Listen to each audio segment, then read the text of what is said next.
Hello and welcome back. Here is as always Captain Sedaris. And a few hundred kilometers away, somewhere in another country should be my co-host Saturn. Hi folks. And we have of course a guest tonight, who is not only a long-time player of StarCraft, but also host of the biggest map database ever. Would you mind introducing yourself to us? Yeah, sure. So my alias is Rage, and I created this website called bounding.net, but I'm a kind of a member of the StarCraft custom mapmaking community. So you're someone who has been around for quite some time, or when did you come to the game? I got the game in 1998 when it first came out, so I think I was 4 at the time, actually, so obviously my parents bought it for me. But since then, I was playing a lot, right? I played almost every day, I think, until about 2006. And then, which we'll cover in some details later, but in 2006, I kind of stopped playing a little bit. Maybe I played a little bit after that. But then when StarCraft Remastered came out in 2017, then I kind of started playing again. So I've been around for a long time at this point, but the StarCraft community is quite large, so anything I say here is kind of my perspective of the community and the history there. I'm sure you'll find plenty of pockets which are completely unexplored and I have no knowledge of. We will see. I mean, it has a lot to offer to talk about, especially as a game that is really well known in the gaming world. That's definitely true. I guess you have to live under a special kind of gaming rock that you didn't hear ever about StarCraft. But for those rare kind of people, let's give them a short summary. It is a real-time strategy game from the year 1998, in which 3 species try to conquer the universe: the Terran, Zerg and Protos. The main game has in total 30 different missions, 10 for each faction, which you can beat in roughly 20 to 30 hours. The expansion pack Brute Wars adds another 27 missions, which translates again to 20 hours of playtime. Even though the game offers a very good single-player experience, the game is much more known for its multiplayer side.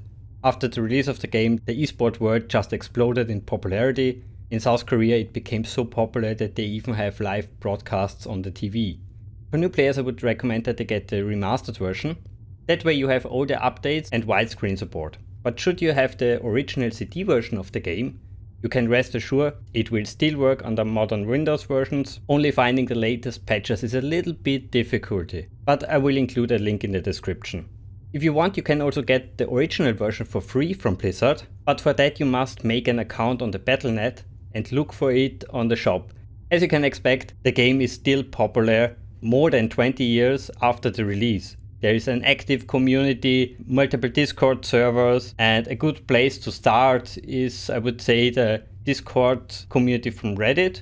And our guest mentioned he created a certain database. Maybe you can elaborate a little bit. Yeah, sure. Before I elaborate on the website and the database, let me just give a kind of a brief outline, a brief overview of kind of the community, the structure, and kind of how these things were kind of organized.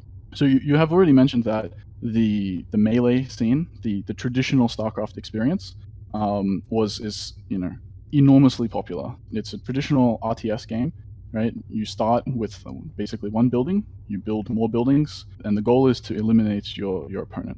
This is what a lot of people were playing on Battle.net, and I think this is what most people would think of when they think of StarCraft. But there is another side, because StarCraft, the game itself, was an incredibly flexible platform. When the game launched, it actually even launched with a map editor as well. And so the support from Blizzard there for creating custom content was very, very good.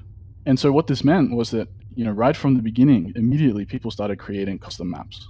And the custom map community, in my opinion, I have a lot of respect and appreciation for them. They work really, really hard, and they're very, very, very creative, to the point of, by 2017, I think there was over 600,000 unique maps that have been created since 1998, and that would be the lower end of an estimate there. And so really that's where I spent most of my time, was within the custom mapping community. And in fact, the custom mapping community is extremely large, and there's even several subdivisions that you could divide the custom map community into as well. It's not too different from like modding communities of other maps, like maybe modding communities in Oblivion and things like that. There's a lot of people there that are very passionate and they're creating custom content for this game. But fortunately, for StarCraft's case, it was quite well supported by Blizzard, because the map editor is very good, it's very easy to use, and people could just jump in and start making things almost immediately. And then from this, there's like several kind of genres of custom maps that were created. So one classic example is, say, tower defense, right? There's a lot of tower defense maps in StarCraft. Right? And tower defense maps are basically where you have kind of a track, and then units move through the track, and you have to build buildings that shoot the enemies, and you have to defend and make sure that the enemies do not get to the end of the track. Another genre here is the kind of Eon of Strife type maps. Eventually those evolved, were taken to Warcraft 3, and eventually became Dota. This is where you have, the creeps that spawn in the bottom left corner and the top right corner, and then they kind of move towards the enemy base, and you get one hero, and you have to go around the map and try and defeat the enemies that way. This kind of started in StarCraft, arguably. So, that's one other kind of genre of custom map. So there's all of this custom mapping stuff going on. And in fact, I even come from one specific area of the custom mapping scene called bound maps. And this is kind of like a rhythm puzzle game where there are kind of timed explosions, and you have to guide one unit through the field of explosions, and you have to dodge all of them and to get to the end. It's a somewhat simple concept, but because the structure and the genre itself is quite maybe simple, there was a lot of creativity there to kind of route around the restrictions of the genre. So that's really where most of my experience comes from, is from hanging out in this kind of community. But we can talk a little bit more about that later. And so that explains why the URL is bounding.net, because originally when I created this website, it was originally focused on bounding maps, which is the rhythm puzzle game that I talked about earlier. However, I realized that the thing that I was building could work for all maps, all custom maps, and even all regular melee maps. And so that's where the site is kind of today. It's a general platform for all kind of custom maps. So that's what the website is, and maybe I can explain. Do you have any questions? I think I've said a lot at this point. I was thinking, you say custom maps, but this means in general all kinds of custom maps, also melee maps, for example. Yes, exactly. So there's two major distinctions here. You have what people would call melee maps, and then you would have what people call UMS maps, use map settings. So when you play a custom map in StarCraft, you have to select this option called use map settings. And this is why people call custom maps UMS, because it is short for use map settings. And so if the custom map is primarily traditional regular StarCraft mechanics, like you build the base and you attack your opponent, then people would really just call this a melee map, even if it is obviously quote unquote a custom map. It is did not come with the game, but people would call that a melee map. And if it is any other kind of creation that is not solely focused on melee mechanics, they would probably call it a custom map or a UMS map. Right. So Captain, what you got in store? I'm curious a little bit also, how did this whole website start? The idea, basically, how did the idea start to create a database for now nearly 75,000 maps? 89,000 now. Holy cow. Yeah, it's going up a lot. I recently got a very large collection of maps somebody uploaded. I don't know who that person is, but thank you. It's a huge chunking amount of maps. How in general did you get to collecting that much? Yeah, how did the whole thing start? Yeah, it's a good question. It's a good story too. During the pandemic, I'm just staying at home, working from home, not doing that much. I started to reconnect with some of the old kind of communities that I used to hang out with. I did not know that they were still around, actually. But then I found that they were there, and I joined them on Discord, and they were still talking about this stuff, and I was very surprised. And I realized that the way they were sharing the maps and stuff was, they're using Google Drive and they're using Dropbox and all of these things, and the links are they're opaque, and it's not a really good user experience. You cannot see anything about the map before you download it. You have to download it. It's cumbersome. You have to download it, put it in your map folder. You have to load it all up. It's just a pain, right? But they were getting by, and that was okay. But I thought I can do better. I have a kind of software engineering background, and I can really see that we can do better than this. That's basically how it started. I wanted a kind of a nicer way to kind of share these maps just within the community at that point. I thought, this would be a nice contribution, because I also tried making maps back in the early 2000s, but I was not very good at that, so I never really made any good ones. But now I think that with the website, if I kind of really achieve my goal and vision there, I could, kind of contribute something nice back to the community. And so it all comes back to having a personal pain and having to deal with the situation, actually. Exactly. Like, if I did not have some sort of personal stake there, I would not, I would not make this, right? Because I'm not trying to make any money from this. And explicitly, I've said the website will not create any revenue. So it's certainly no profit. It's purely for the engineering challenge, which I think is quite interesting, and kind of for me almost as well, because I use the website quite a lot. I like to look at some of these old maps and remember, oh yeah, I've played this map and it was quite fun, and go through all of that sort of stuff. So yeah, that's kind of how it started. Originally, it was mostly focused on kind of the bounding map community with these kind of rhythm puzzle games, but then I noticed, obviously what gets around if something is actually kind of useful. People were kind of using this website in other places, and I thought, oh, okay, yeah, so let's support them too. It's 2022. If you're still playing this game, then I can I can support that. So yeah, so then I basically started collecting as many maps as possible and adding more and more features to the website to support all the new use cases that are coming in from the different communities. And yeah, it is what it is now, but I do intend on adding some things in the future. Talking about adding features, I mean, basically you did this thing all by yourself. Did you have some sort of a head start in form of a library or something? Because you cannot manage that amount of files manually, of course. And yeah, exactly. That means you need some sort of tool that does analyzing for you, strip the unnecessary information, just show you the plain user interesting data. And I imagine doing this from scratch is quite a lot of work. Yeah, that's completely correct. So this is not a one-man thing here. It's really built on, at this point, decades of reverse engineering and knowledge that the community has built up and that they have documented and stored over time, right? So you really wrote this from scratch. There was no analyzing library or stuff like that around. Maybe there was, but I did not use one. One particular library I used is Stormlib by Ladislav Zazula. This is a great library for extracting see, StarCraft maps are really just zip files, and you can extract this using Ladislav Zazula's Stormlib library. But that doesn't help you parse the map, because Blizzard used this kind of archive format for multiple games. And so his library is really focused on just extracting the contents of that archive. Then you need another tool to actually parse the contents and really understand what they mean. Making heads or tails of what you got there in the first place. Exactly. And that is what I wrote. But I did not do most of the reverse engineering. So, you extract this thing and you have this chunk of data now. Someone went through this and figured out what all of this data actually means, right? In terms of when you play the game in StarCraft, like what do the pieces of the data actually map to? Someone figured all of that out. And I think a large amount of them basically come from the staredit.net community. They have a nice wiki there, and they documented a lot of the formats. From that documentation, I wrote a library to parse all of this stuff.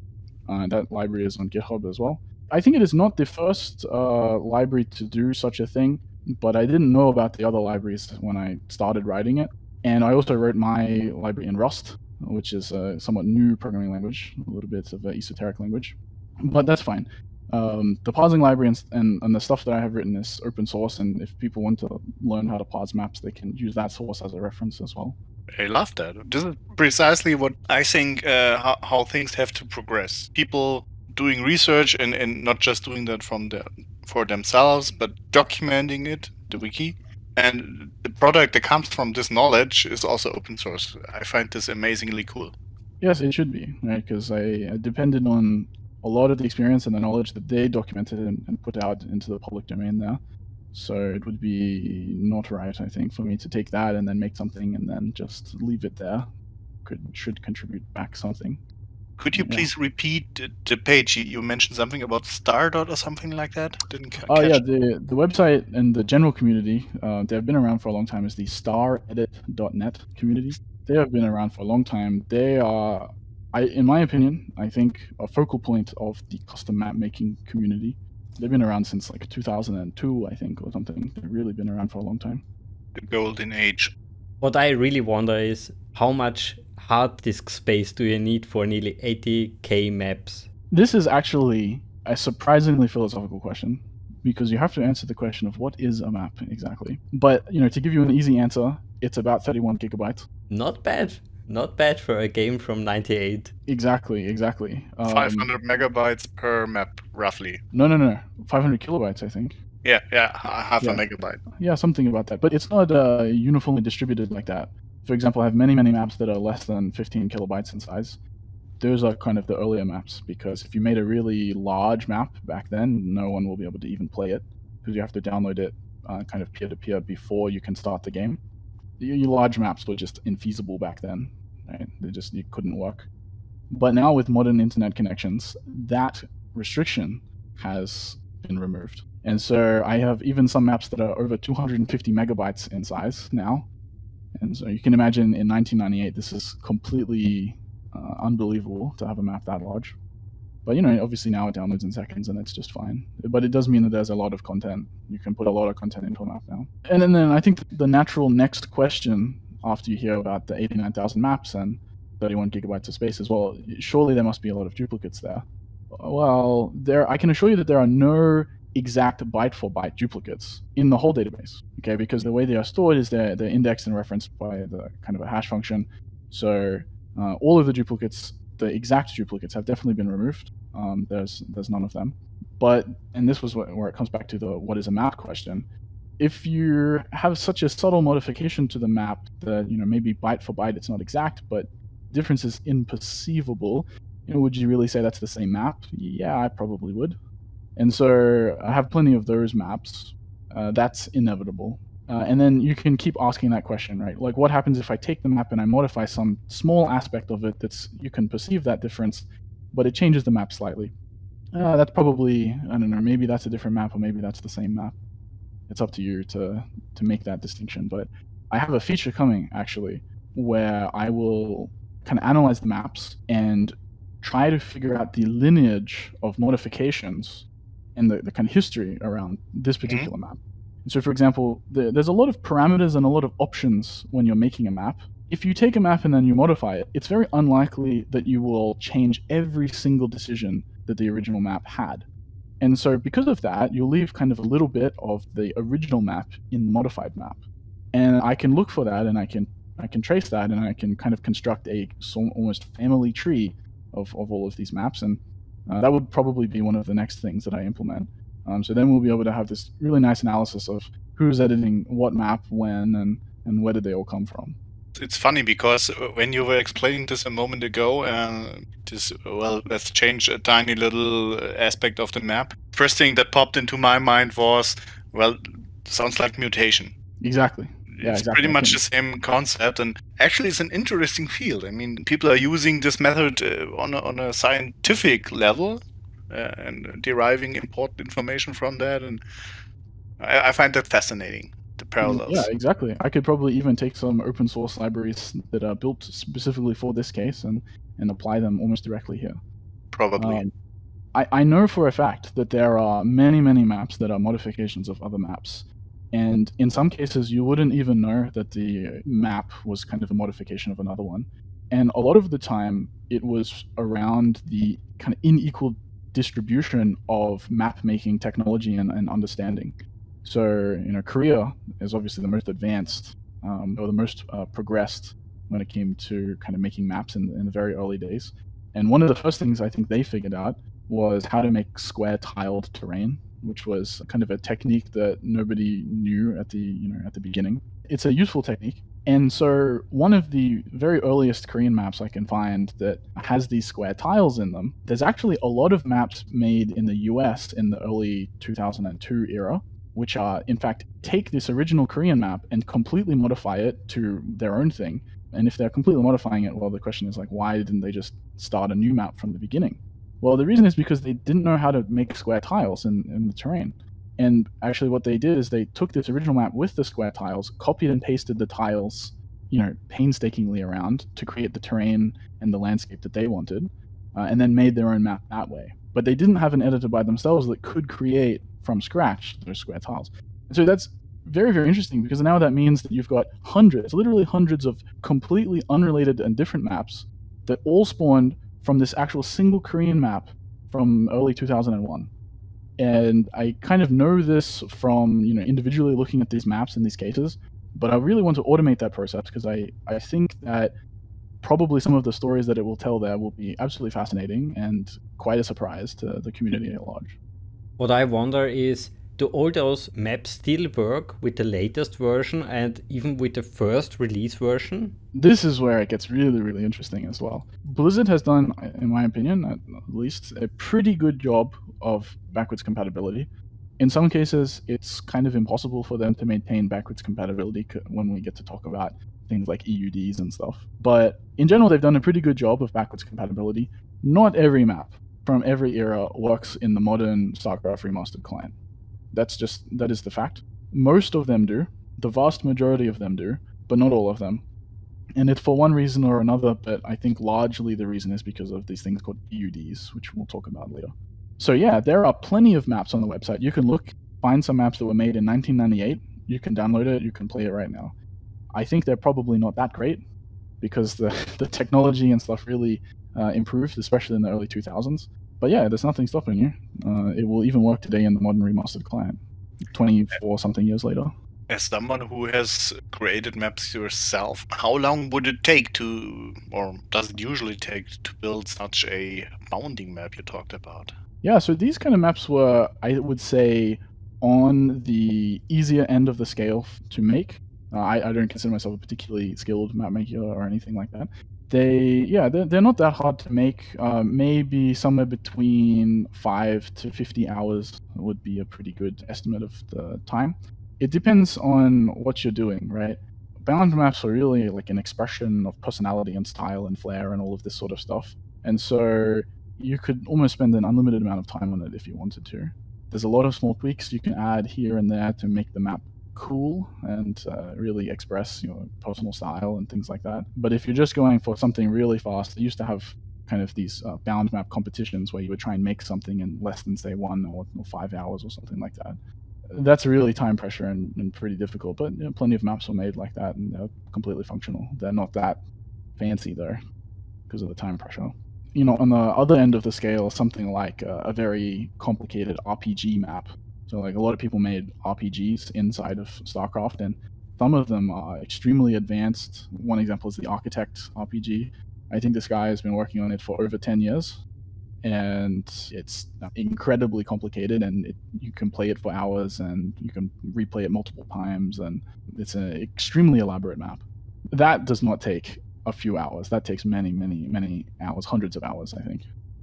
I guess, of course, there's also this philosophical question: when is a map actually finished? Yeah, that's the good one, especially for something like this RPG that keeps on changing and keeps on adding new content. Do you know when this kind of map was coming out the first time? Because those who have played StarCraft 2 know there are heavy roleplay elements in there with those hero units. They took this into the RPG direction, not entirely, because it's still RTS. But what you're saying implies that people were doing kind of that stuff a lot earlier. Yeah, that's true. I don't know for sure, because I haven't really gotten the chance yet. I've been building the website mostly. I haven't really gotten the chance yet to really utilize it and answer a lot of these questions. But I do have these same questions. When was the first time somebody did this? When was the first time somebody did that? How did this evolve? Right? These kind of questions. And I know that there was at least a very, very good RPG with very, with kind of storytelling and real RPG elements in kind of late 1998. It was called a Cyprian Pact RPG or something. This was before all of the advanced map editors that came out later. This was just made mostly with the basic StarCraft editor that came with the game, and maybe some extra tricks here and there. But yeah, that was in 1998. So really, almost immediately, these guys really went to work and started producing high-quality content really, really fast after the game came out. I think Cyprian Pact was even made before Brood War came out in late 1998. I think it was made with actually just vanilla StarCraft, which is even more surprising because there were limitations on the vanilla version of StarCraft. Yeah, I find this also interesting because Blizzard obviously took this idea and used it as well. Yeah, I think that's fair to say. And then one more comment here is the kind of for bounds or bound maps, the rhythm puzzle games. A lot more of the history there has really been worked on and been worked on by the community and tried to figure out where it came from. And there's a lot of myth and kind of fun elements there of where did the first bound map come from, you know, what happened there.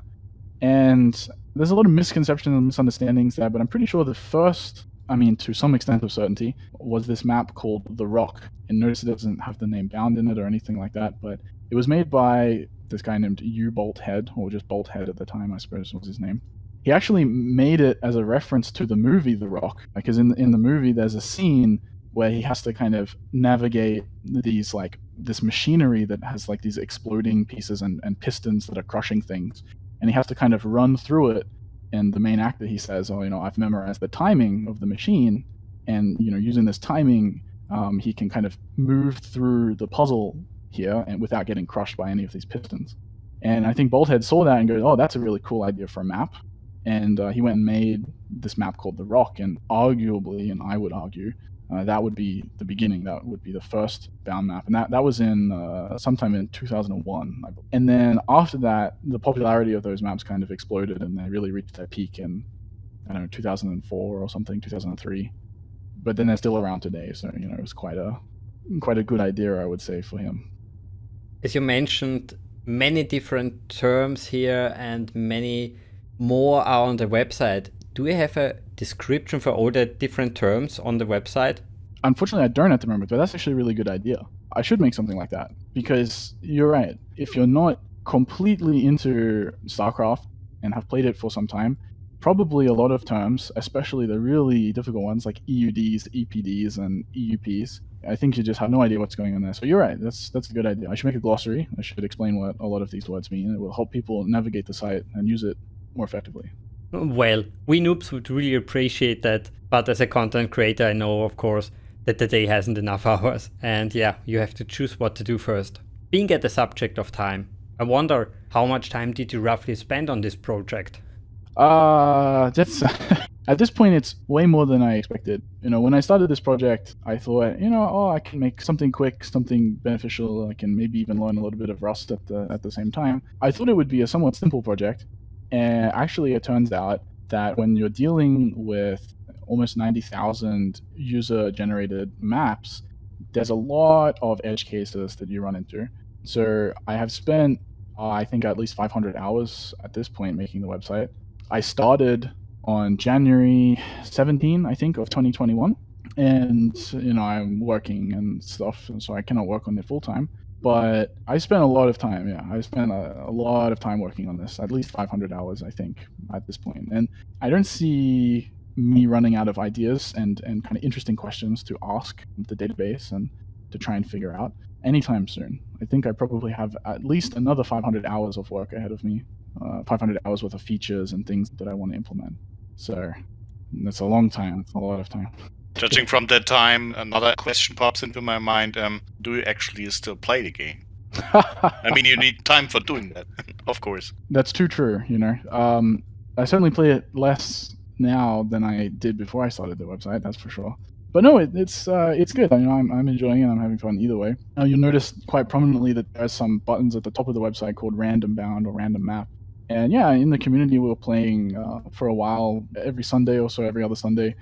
Basically pick a random map and then we play that no matter how bad it is. And it was fun, right? Because, you know, we remember a lot of those maps that we're playing from, you know, the early 2000s. And, you know, a lot of them today don't really stand up to the test of time. And it's quite fun to think back and look, you know, oh, you know, I used to play this map quite a lot. And now, wow, it's not that good. Not as good as I remember. It was pretty fun. We had a lot of fun with that. So yeah, I still play, but definitely less than when I started the website. And I imagine you already found some real gems there. Oh, some really good stuff, yeah. Really, really fun stuff. I'm not sure. Is there a voting mechanism for the maps? There isn't yet, and there's some limited ability to add some tags or some comments or something like this, but I haven't really implemented it yet. I have some plans for that, but before I do that, I think that I need to implement this kind of what is a map question thing. Mm-hmm. So, for example, I have maybe 15 or 20 different, very, very similar versions of, say, Sunken D Tenway, which is some map. If someone plays one version and then someone plays another version, they're more or less playing exactly the same map. So if they put comments on this, I kind of want the comments to show up, across the maps. Yeah, rather than them. just exactly. I need to group them in a way that is useful. If I can do that, then yes, I'll focus more on having some kind of review and comment system and this sort of thing. Until then, the comments just get lost amongst the noise because there's so many versions of every map, and you can't even tell the difference really between a lot of the versions. So you're going to be playing ones that no one else is playing, and your comments will show up and no one will see them and things like that. So I'll implement the grouping first, and then I'll have the comments and the reviews and all of that. Sounds reasonable.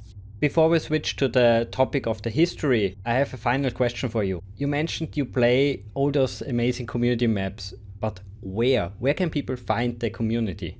I recommend you start with Reddit. The Reddit StarCraft and the Reddit Brood War. There's some links in the sidebars to Discords that you can find. You can even just go online on the game and you can find people there. There are certain channels that you can go to. Things like UMS is one channel, Bound is another channel, and even just the public main channels, you can also do that. And there's even public lobbies, right? You can join those, you can find people there, you can say, hey, I'm new to playing these kind of custom maps, and have you, got any recommendations, or, what should we play? They're real people, they're not bots, so you can just jump in and actually just join the community straight away.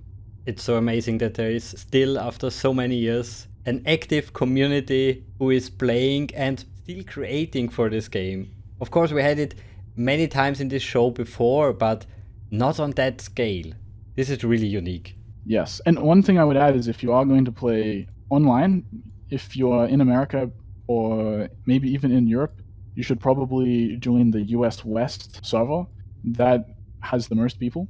In fact, the online thing tells you how many people are on the server, but in general, if you're speaking English, then the US West one is the most populated and the most frequented.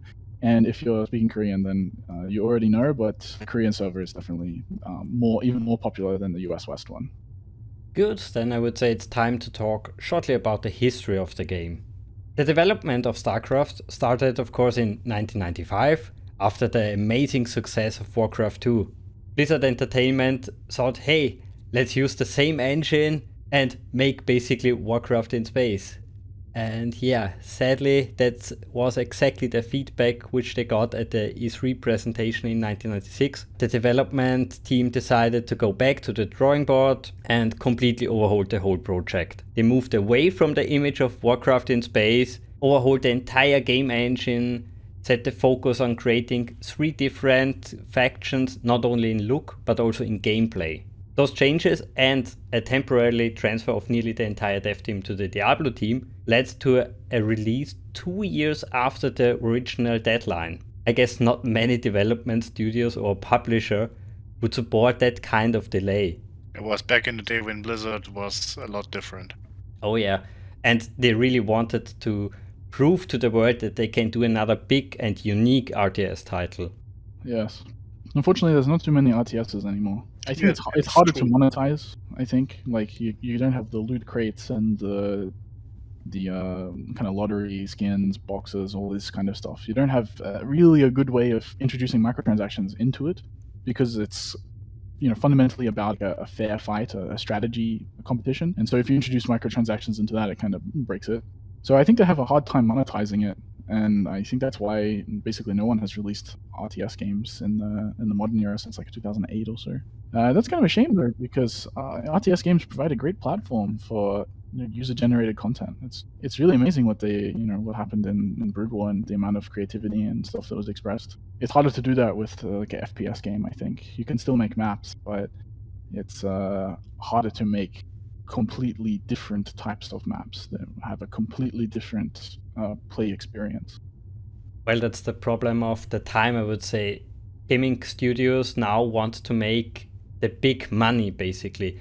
They don't care about the product, they don't care about the fans, they just want to make money.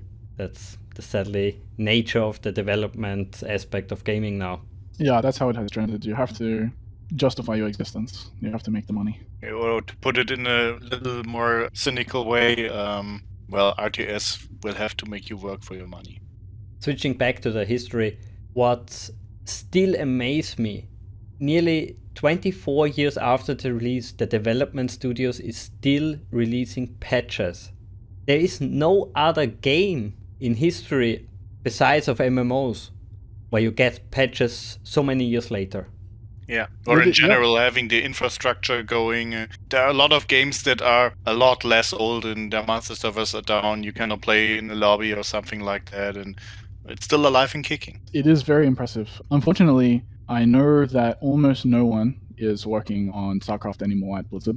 I think the community knew some people who were working on it, or at least spending most of their time on it.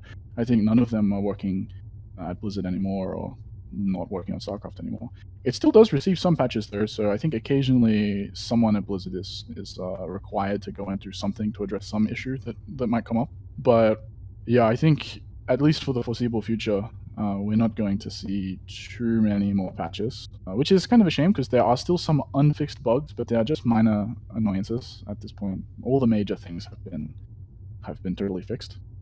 That might change though, right? Because Microsoft recently just bought Blizzard and Activision. Maybe things change. Or maybe nothing changes. We'll have to find out. Something I wanted to touch too. This also got me thinking, I mean, there's a lot of backlash at Blizzard right now for very good reasons. And actually, they are not still Blizzard anymore. They are Activision Blizzard. And now Microsoft had bought them. And I'm really curious if they are going to do something with that franchise, basically. Because if you come to think about it, StarCraft 2 came out in 2010, which is, again, roughly 12 years ago. And yeah, in a way you would say it's time for another StarCraft title, but Blizzard said we are not going to do another StarCraft title. So it's really an interesting question. Will something new be coming up? Something completely new? Will it be StarCraft-like, or will it be coming nothing? I'm really curious about that.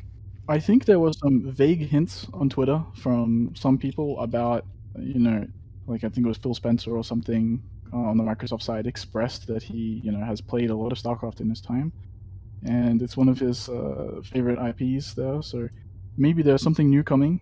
I'm not sure if it would be an RTS, but maybe something in the StarCraft universe will be released.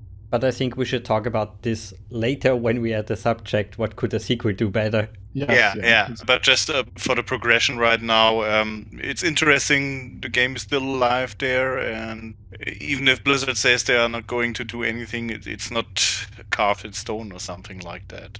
Exactly. In my opinion, it's kind of a really long shadow of the original Blizzard guys, which created StarCraft, that it still at least receives some sort of attention from the company. The old Blizzard, so to say, is still shining through. But that's just my crazy mind. Well, who would like games to last basically forever? Nobody. We want them to die after nearly a year. I think that depends on the game. What's really interesting is, during my research I found out there are not only many patches for this game, but there are also 3 totally different expansion packs. Of course, we all know the Brood War expansion, which was released by Blizzard 6 months after the release, but there are still 2 unknown expansions: Insurrection by Aztec New Media and Retribution by Stardog. Both are nearly impossible to get because the sale numbers were so low that the production of the expansion stopped nearly immediately. But it's amazing, there are 2 expansions which were created just a few months after the release, and nobody knows about them. And nobody knows. Yeah. Well, there's a good reason for that, actually. I guess they are not that good, but yeah, they are there. Oh, it's even more interesting than that.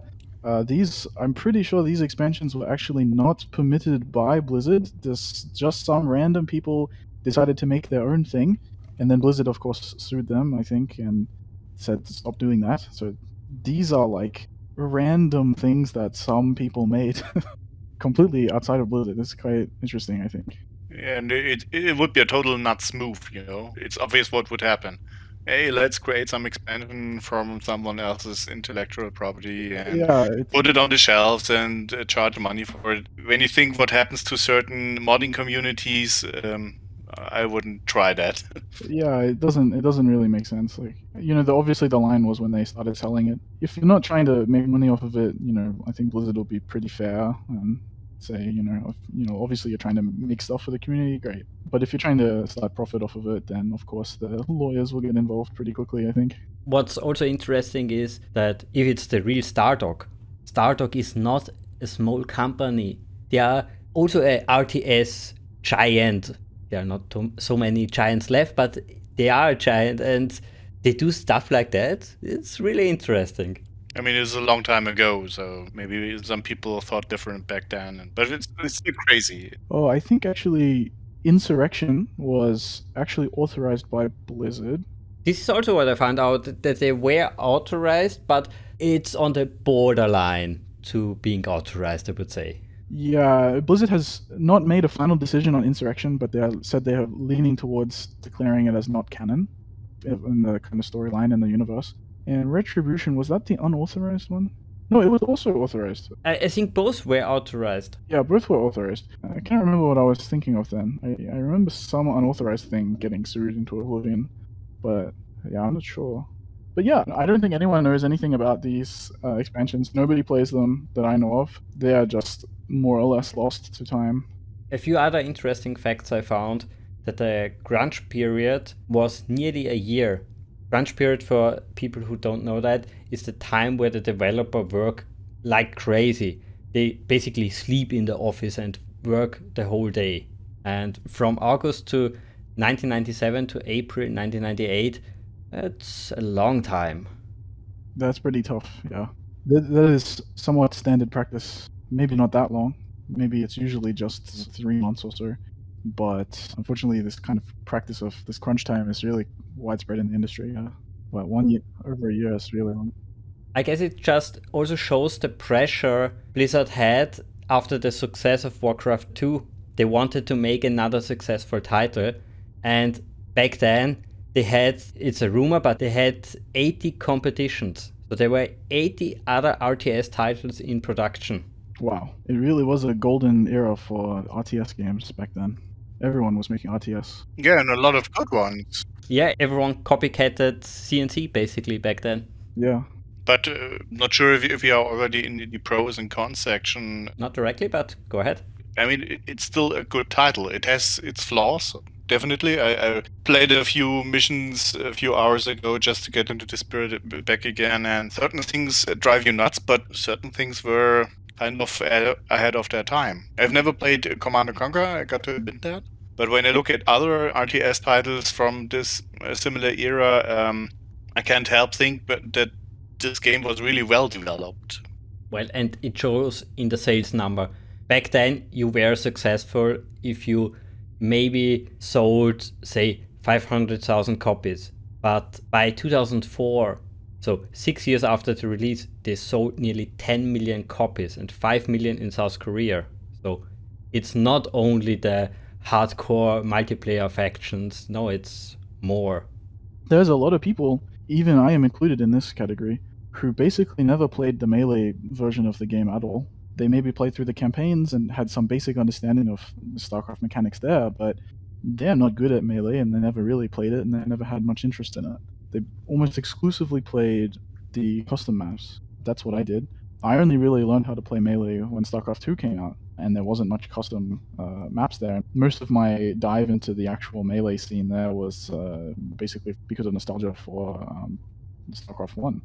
I know a lot of people who are in this category as well. It's pretty common that you just play the custom maps. So it's not only the Melee scene. I got to say I never really gotten around playing online multiplayer. If I had to outline my history with the game, I came to the game in 2006. Again, last time we talked about UT 2004, where I got introduced on a LAN party too. Same goes for StarCraft. StarCraft was introduced at the very same LAN party for me in 2006. And I liked the game immediately, but I never gotten around playing it online. And mostly because I actually didn't really know how to play it.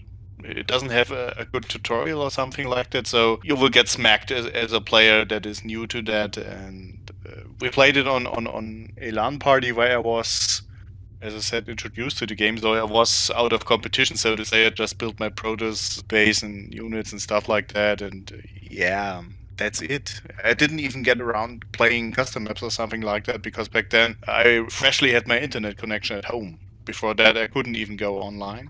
Yeah. And I never gotten around playing online. And very same as for you, I really learned to play this with StarCraft 2. Right. No, that's a shame. The custom maps really, there's a lot of stuff there, a lot of history, a lot of really good stuff, a lot of tower defenses. Like I said, arguably the origin of Dota really came from StarCraft custom maps. So these guys were really thinking of, and designing gameplay experiences well above and beyond what was just the base game, right? And that's kind of a shame that you never got to experience that, but it's still there, and you can still play a lot of these things. It's not as active as it was in 2006 or so. The online play back then was better, I would say, because there was a lot more games being played, a lot more variety. It even was in 2011, 2012. I was really surprised one time when I, so to say, tried looking around and found, well, the online multiplayer still works. Coming back at Blizzard still supports this stuff. This is not normal for the industry, so to say. Yeah, they've done an incredible job, and they definitely deserve praise for that. I guess neither of you, especially Saturn, I guess you definitely didn't do that, but there was an N64 version of the game. Did you maybe rage play this? This is like somewhat of like a inside meme jerk of the community. I don't know of anyone who actually played it. Some of the modders in the community have actually looked into the game data files and have tried to extract the sprites and the textures and this sort of stuff from that. But it's cumbersome to play, and mapping an RTS onto a controller is pretty difficult, and they probably didn't do a very good job. But yeah, I don't know anyone who plays that. It's people reference it as a joke most of the time. What I found interesting is that there are some custom missions, of course, but also there is a co-op mod where you play together a faction, for example the Terran, against a Zerg match. This is nice. What do we mean with co-op? Meaning both play the same faction and control the same units, or? No, the same two-player play one, basically. One, how to say it? One faction. Yeah. Or one team. One team. Not a team. Where you control basically... The same unit? Yeah, you share the same buildings, the units, everything. So like the Archon mode, this is something they added in StarCraft 2. It's called Archon mode there, where two players control the very same units and structures. They are basically one player. Yeah, I guess it's similar to that. It's so rarely done in RTS. I only know of Command & Conquer 3, Red Alert 3, and Rise of Nations. That's it. There are not so many games who do it, but I think the concept is sometimes a nice addition, at least. Balance Annihilation or Beyond All Reason today do it too. It's really a different experience. I tried it myself. It's really different. And yeah, I believe this comes from the whole game console universe. That's true. I never saw it about that in that direction. Yeah. They do it a lot more, I believe. Back then, having a computer meant, well, one guy sitting in front of a computer playing whatever. Of course, there were games which had split screen and some even hot seat, but for console games like, let's say, the Nintendo Entertainment System, this was very normal. Having two controllers or even more controllers, and I think that this comes from the console environment, so to say. And yeah, you're right. I totally agree that a lot of games they could benefit from this, especially playing at the same screen. Thinking about it, it could also work at the end of marriage console. If you manage one empire together, you are done with the console. You can go into wildlife again. Yeah. Now, I of course don't want to bash EA too much, but, well, I do. Well, then again. In Battlefield 2142, we mentioned they had an amazing sale just weeks before they removed all the master servers. Here we have amazing Blizzard releasing a free version a few months before the remastered version came out. This is how you do it. It is really, really good. Yeah, I mean, it's a smart move, if you come to think of it. There are a lot of people who played this game 15 years ago. Some of them might not be interested in gaming altogether anymore because real life blocks them from doing so. And there are people who have never played it, and it's actually a smart move. Give the people the chance to experience the original game for free. So to say, fix them, yeah, getting them on the StarCraft track, and then a few months later you say, well, you can have it even better. It's actually a smart move. And the last fact I want to share is that there is a cartoon version since 2019 for the remastered version. It looks really strange for me. Yeah. But it's nice that we got new content. Have you ever seen StarCrafts with an S from Carbot? No, never. Go on YouTube at some point and look for StarCrafts, and then you will understand. Okay, I have to do that. I really have to recommend that. It's really funny, especially if you have been playing StarCraft 1 and 2. They make a lot of jokes that, so to say, you can only understand if you have played StarCraft. And it's a really nice one. And this is where this cartoon style is actually coming from. So I take it you both played it. I've seen some people streaming and playing with this, and I still understand what's going on with this thing, and I think you can get used to it, and I think the skin itself is actually really well done. But wow, it's very different, hey? Like, yeah. Every unit, everything, every texture, everything is completely different. It will take some time to adjust to it, definitely. Of course. But it's pretty cool there, yeah. But when you think of it, I never noticed this until someone actually pointed it out to me.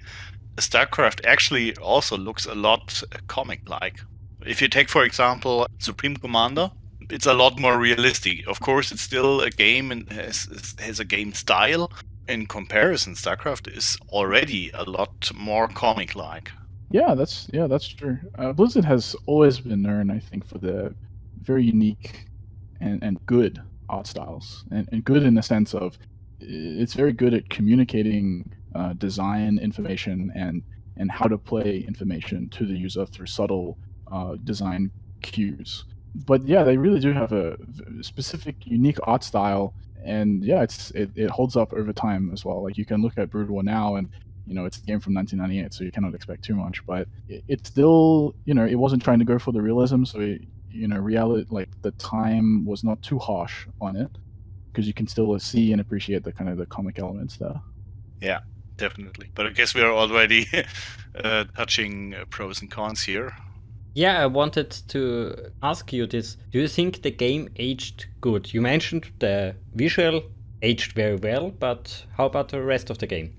Yes, I mean, yes and no. So one thing where it really didn't age well is the underlying architecture, the network architecture of the game is fundamentally a peer-to-peer network, actually. So I speculate that this is actually responsible for some of the extreme longevity of this game. It must not cost Blizzard very much to host this game. They don't really need that many servers to host it, because once you start the game, all of the communication happens peer-to-peer amongst all the people you're playing against. And there doesn't need to be a Blizzard server involved at that point. And that's hugely advantageous from a hosting costs sort of perspective. But the problem here is that not everyone's internet is really that high quality. And so if you're playing with one person whose internet connection is even a little bit shaky, then the game will basically slow down and jerk and stutter and freeze because of that.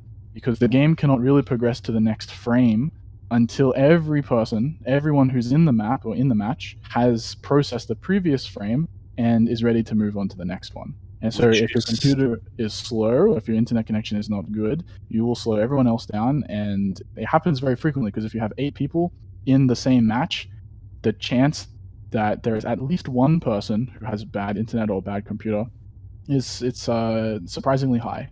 So that's definitely one of the things that did not age well. And I specifically pointed out as like an age thing because I think this was more common back then, because it worked around some of the limitations of the internet and stuff. It meant you could play LAN really easily. it was a more common design back then, but I think today you would not make a game like this. You would definitely have dedicated servers for it, purely to avoid, home internet badness. I mean, it's an interesting thought.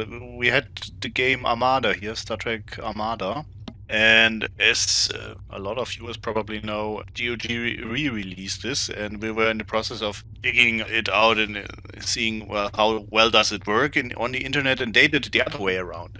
They did not say, well, let's wait for every frame. They do it basically the same way. They have a peer-to-peer connection. But the problem here is that the game frequently goes out of sync because nobody is waiting for the others.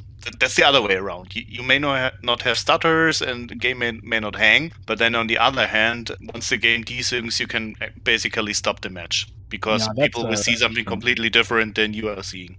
Yeah, that makes it completely unplayable. I think Age of Empires 2 or maybe Age of Empires 1 also worked this way, and I remember at some point trying to get it to work and it just kept going out of sync, and it was very frustrating because there was no notification, there was no information that it had gone out of sync. You just finally say, hey, I'm attacking this thing over voice chat, and the other person says, oh, I don't see that at all. Yeah. And it's like, we've been actually playing different games for the last 10 minutes and we didn't notice. If that happens in StarCraft, if you go out of sync like that, actually the sync stuff in StarCraft is amazing. You very, very rarely actually go out of sync. If that happens, you all immediately drop from the game. The game ends immediately.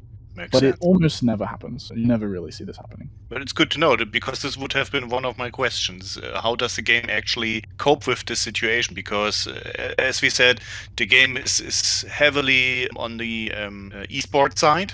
So people are playing this professionally, and you cannot go around with a game that is laggy or desyncing a lot, and it has to be at some quality level that shows the game actually does have it. The game has a basic quality that is good enough for professional gaming. Yes. It does not go out of sync basically ever, and you know immediately. Over LAN mode with really good internet, and if you have a good computer, which means good for basically 1998, which is any computer today, you have pretty much a flawless experience. This goes basically for the whole game, I would say. It's so easy to play, so easy to get into.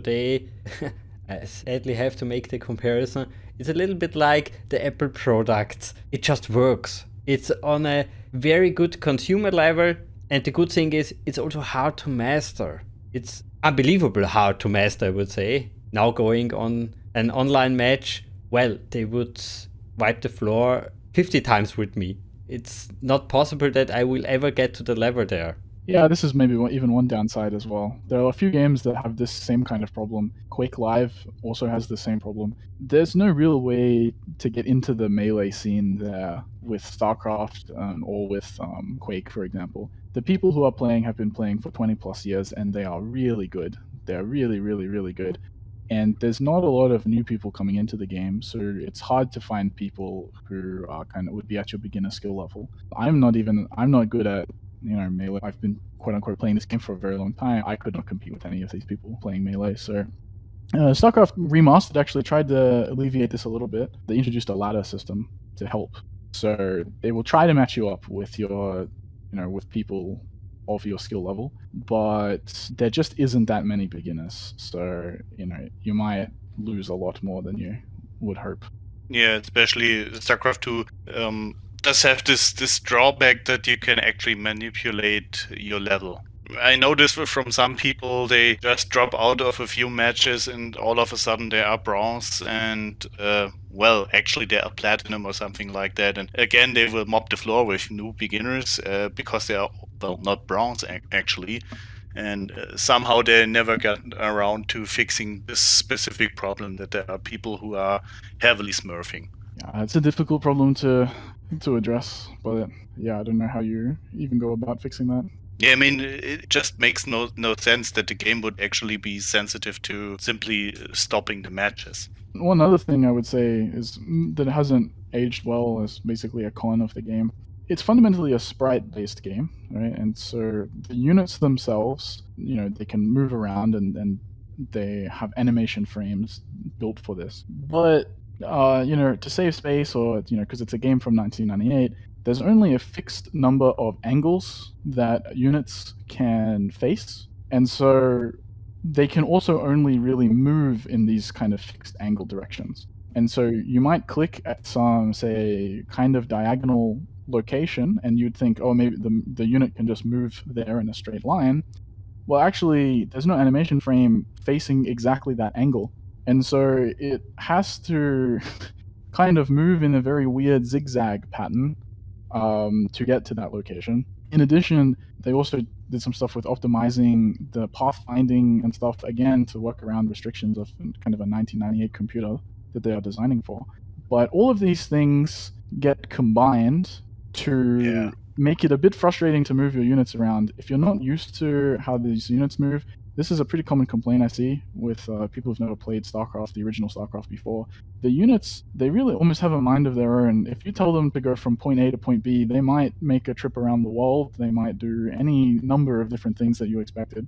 And for a lot of people, I think this is very, very frustrating. For people who've played the game for a long time, that's just how it is, and you kind of get a feel of how to work around it. But yeah, for new people, this is frustrating. It's definitely something that has not aged well. This definitely pisses me off a lot too, because as you described, you send a unit somewhere and it is doing some nonsense stuff. I mean, with one unit it might work just fine, but it gets really nasty when you have a lot of units. Let's say you have a group of 12 and you send them somewhere. They are blocking each other. This isn't really handled well, I believe. And then, as you said, in addition, you have this effect that units, well, kind of think they have no way through here and try to go another way around. And all of a sudden you have your group spread around the entire map by just one move order. And for a new player, I can totally agree. This will drive you nuts. After a while, as you said, you get used to it. It still bugs you, but you kind of manage it.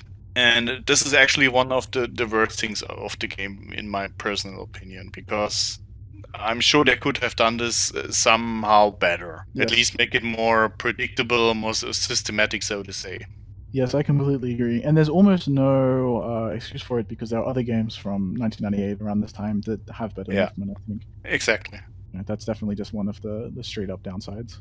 The same thing goes for the zoom and the 12 unit limit. Well, I believe the zoom is an intentional decision to say everybody has the same angle of view, the same detail, the same area he can glance at the same time. I know this is being discussed in other games as well. If you have more overview over the battlefield, then it is an advantage, of course. And you can circumvent this by limiting it to one fixed resolution, one fixed view. But then again, in the single player, this wouldn't have mattered at all. So yeah, I think it's also a technical decision as well for the fixed view screen and this sort of stuff, because it is a sprite-based game. All of the units and the graphics are all rendered to a specific pixel size. So if you start zooming in and out, you have to create different sprites, basically at different zoom resolutions. Or have the game to recalculate it at some point. But then it becomes a little bit blurry. And it's also quite costly, especially in 1998. So I think disabling the zoom and the fixed resolution thing was also a technical decision as well as a competitive one. Those are good reasons, but give me more than 12 units. It's really hurtful to play the campaign. Yeah, the 12 units thing. So a lot of people in the competitive scene really like the fact that you can only select 12 units and you cannot select more than one building at a time. It basically is a mechanic. It's a demanding mechanic that you have to work around. Yeah, I mean, if you're not playing competitively and you don't understand that, then it doesn't do anything for you. It just makes it harder to play the campaigns, and it makes it more painful to control your army. So yeah, I mean, in StarCraft 2, they recognized this, right? And they made it so you can select any number of units and any number of buildings. So yeah, I agree with that one as well. It's not great. It's not fun. I mean, there's a lot that is, in a way, obviously meant to be purposefully complicated. For example, the build queue. There are a lot of games out there where you can create a queue of units to be built by a building. And you can do this in StarCraft 2. But you can't just fill up your queue and be done with it. No, you will have to have the resources available at this very moment when you give the order to build a unit. If you don't have the 50 minerals for a marine, you cannot queue it, even knowing that in 20 seconds you will have the 50 minerals. Right. And this, again, as you said, demanding on a player. You constantly have to look at your production, have to manage it, and this is why, in my opinion, it's not actually a strategy game, but more a tactics game. It's on a lot smaller scale. You have to be keeping track of the smaller things a lot. Yes. A real lot. Yeah, that is really what kind of melee StarCraft is about. It is a intense battle between macro and micro. You have to manage your macroeconomics. You have to make sure that your production facilities are always being utilized and everything is being utilized effectively. But then you also have to deal with the micro aspect. You have to engage in specific, small, intentional battles with the enemy, and you have to micromanage each individual unit in that fight for maximum effectiveness. It is the somewhat, beautiful duality between the macro and the micro is one of the things that a lot of competitive StarCraft players really appreciate about StarCraft. And it's very, very famous for that, the macro and the micro. I believe it is best described by an expression I read somewhere some years ago. It's like speed chess on crack. Yes. You have to keep track of the details. You have to know which unit counters which other unit. You have to know what your opponent is doing. You have to know what your economy is doing. You have to manage your economy. One of my friends summarized it. It is a game where you have constantly something to do. There's not 10 seconds where you have nothing to do. Yes. I mean, if you look at the competitive players, they're at 300, 400, maybe even more actions per minute. This is multiple actions per second that they are deciding on doing and intentionally making. This is almost at the limits of what a human being can do, right? Yeah, and this is why I totally agree that esports is actually sports. It's like many things. You can do it on a competitive, a sports level, and you can do it in a casual, fun way. And this goes for StarCraft, of course, too. The esports title there is. You can play StarCraft for fun, and you can play it on a level where you think, this guy is a machine. What also really amazed me in this game is that it's so balanced. Of course, the community surely found a few things which are not balanced, but in general terms, it's the most balanced game out there in the RTS sector. Yeah, it's a miracle almost, I think. Like, many other RTSs take a different strategy where they basically make it so that all of the factions are more or less the same. It's possible, easier to balance that. But in StarCraft, the different races, the three races, are very, very different. The way they build units and the way they ramp up throughout the game, very, very different. And there have been balance patches over the years, but there hasn't been any balance changes in a long time. The way the balance is achieved in StarCraft Brood War now is through map design. So there are certain configurations of maps and certain things in maps that would heavily favor a specific race. And at this point, there are pretty much well-established guidelines on creating a new melee map that you basically have to follow. Otherwise, the map would be completely imbalanced, and one race would have a tremendous advantage over the others on this particular map. So things like, how to build walls and where you can build walls and stuff to prevent enemies from getting in your base. The Zerg race has no ability to build walls almost at all. And so without that, you have to design the maps in a specific way because the other two races can build walls. And so, if you suddenly build a map where nobody can effectively wall your base in, then this map is going to be completely broken. It's, the Zerg will probably have a huge advantage there.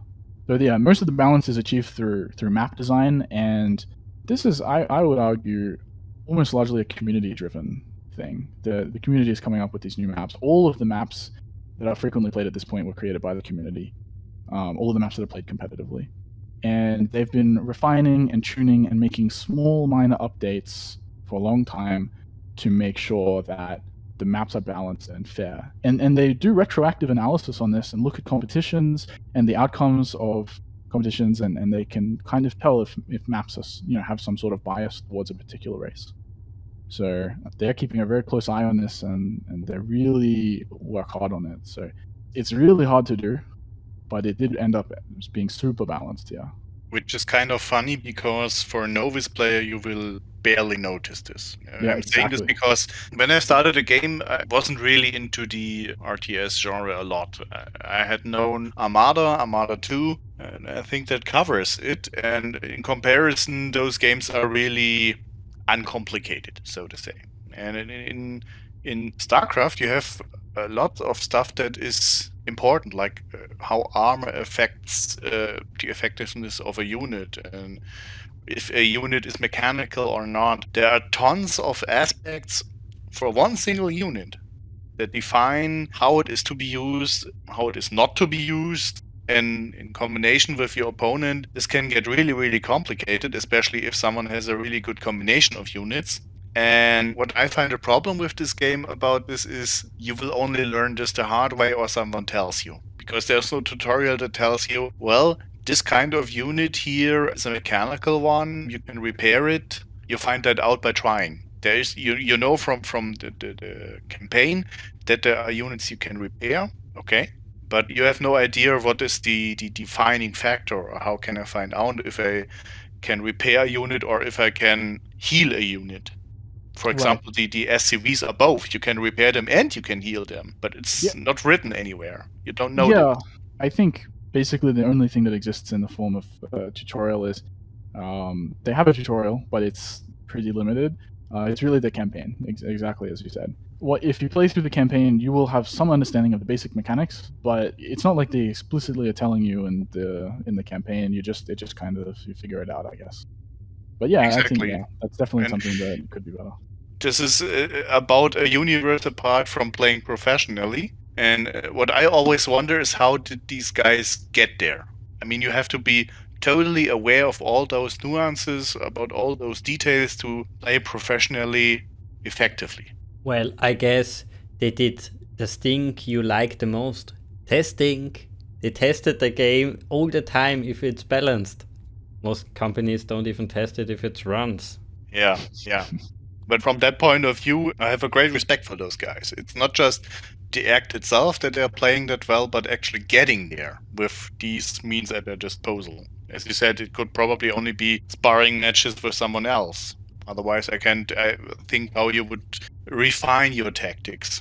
What you also mentioned, I would really like in this game tooltips. Just hover over a certain action, over a building, and get a little bit of information.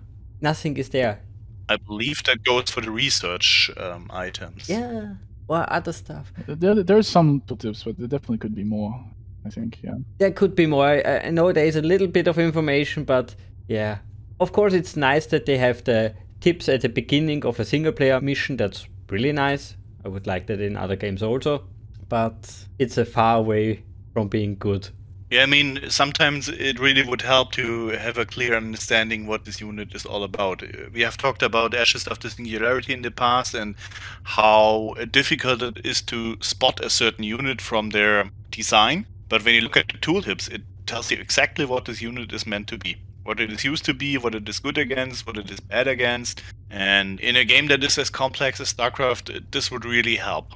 Also, for my taste, I would say I would like a little bit more unit perfections. I know there is already so much stuff in this game, but more than one tank for the Terrans would have been nice. I think this again comes down to how you design the game. Definitely, it's a design decision. Yeah, we praise the game for being well balanced, but imagine someone were adding 5 new units. It's even hard to understand how they managed all the stuff like armor, damage, additional stuff. Yeah, it's unbelievable how they managed it. Yeah, you can imagine if you just add 1 or 2 units, this can change the whole thing entirely. Yes. So StarCraft 2 as a sequel, I think they knew, or they felt this, because in the campaign, in the more casual experience of the game, there's a lot of units actually. In the single player campaign, you have many units because the balancing issue is not there, right? You only have to vaguely balance it for the campaign,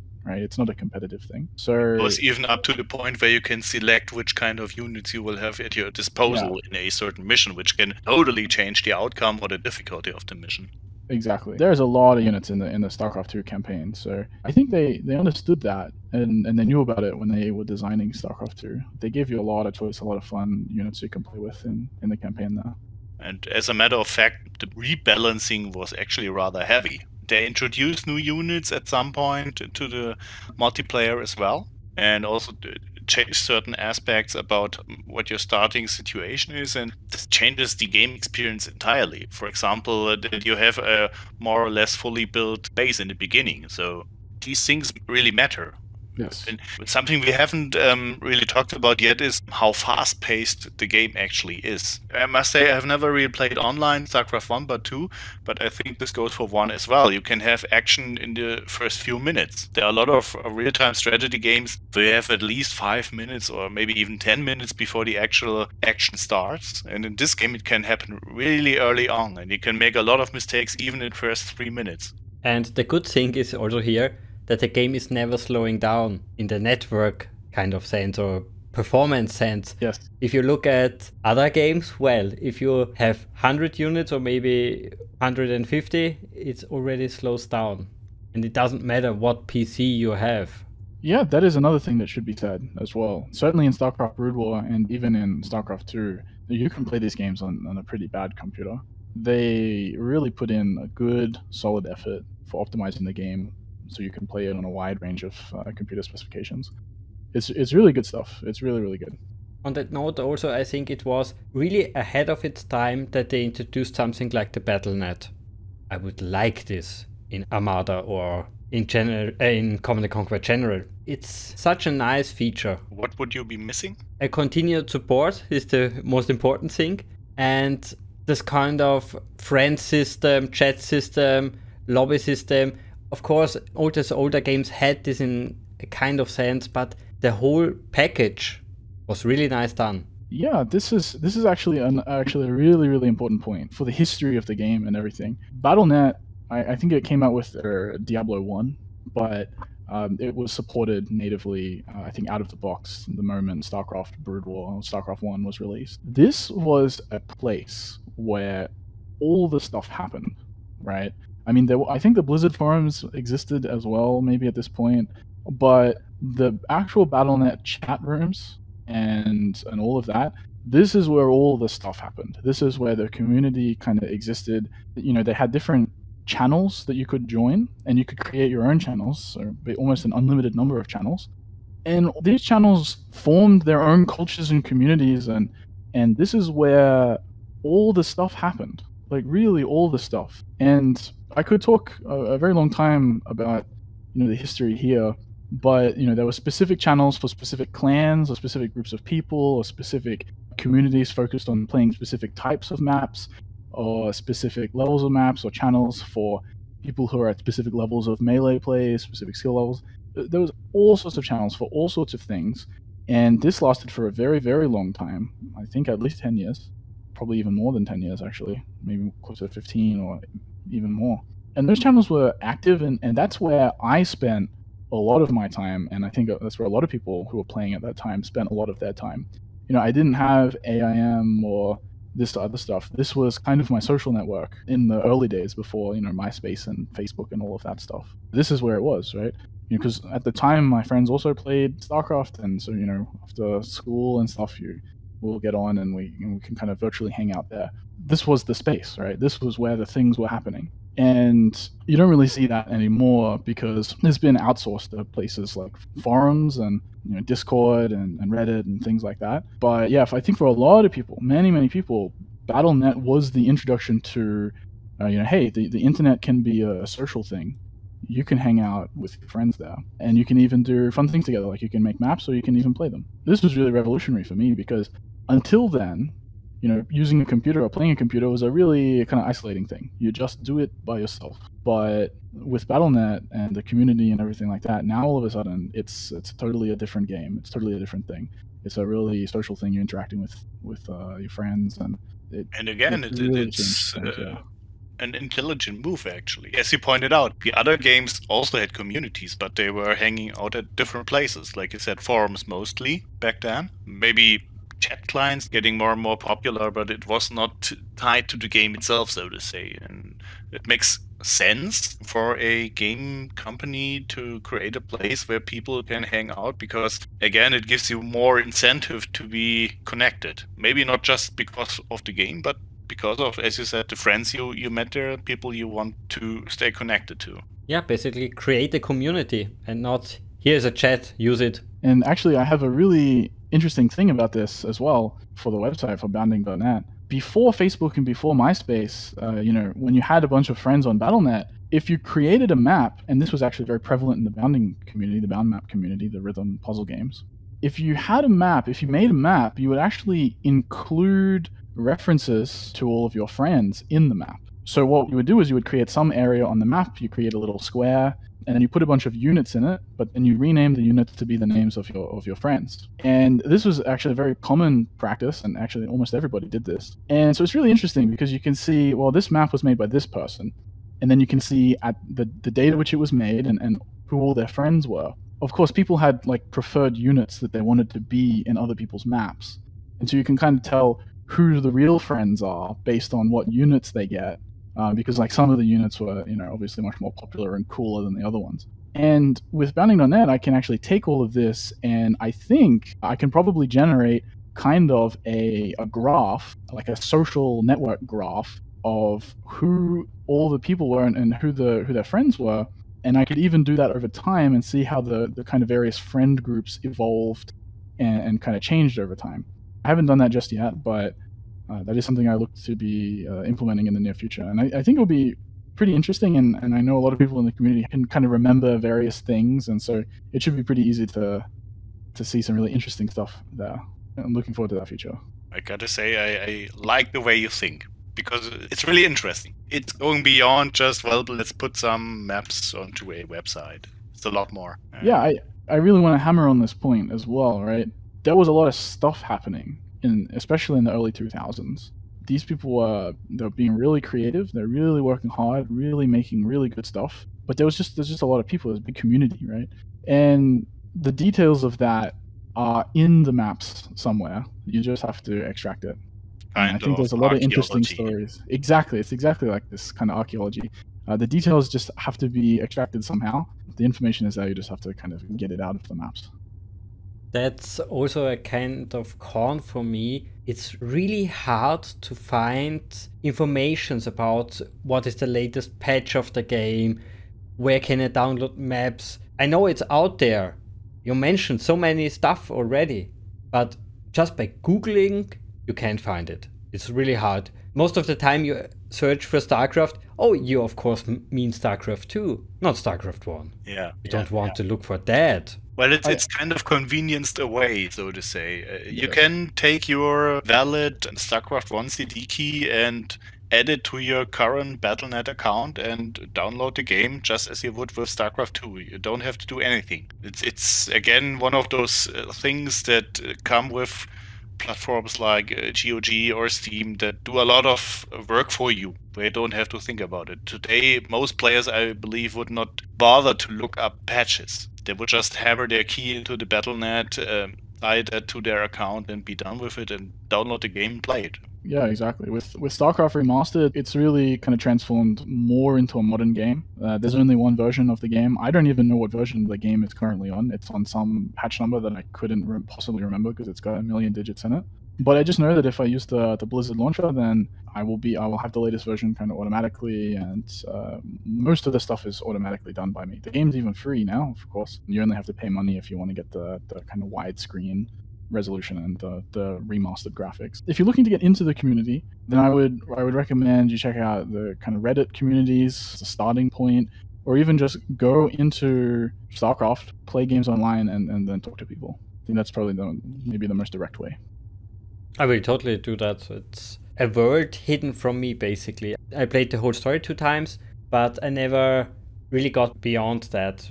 So having a way to dive into the community would be nice, yeah. Then I totally have to recommend StarCraft 2 for you to continue the story. It's really good. Oh, I definitely will. This is also a definite pro, I believe. I mean, it is not the most elaborate story, but it's a good one, I think. And for an RTS, it is conveyed in a good fashion, I think. This goes even more for StarCraft 2, but already in StarCraft 1 it was good enough for the time. I mean, in 1998, cinematics were really expensive or looking rather crappy. You could decide either one, and I think they did it rather well. I have to disagree here. I think they could have done a little bit a better job at the presentation of the story. Better cutscenes. Yeah. Maybe even something like Command & Conquer did with real actors. Pep it a little bit up. So it's not only, well, faces on the wall talking with you. Yeah, I kind of agree here as well. The one did not stand the test of time. I have fond memories and everything of it, but the story is there, but you have to kind of get it. It doesn't, really, directly involve you in the story that much, I think. No, I believe that the biggest problem is that it is stretched a lot. I mean, we're talking about 57 missions here. Over this course of time, the story is progressing. And yeah, it's difficult to actually get it. But once you have gone through the entire experience 1 or 2 times, you will get it.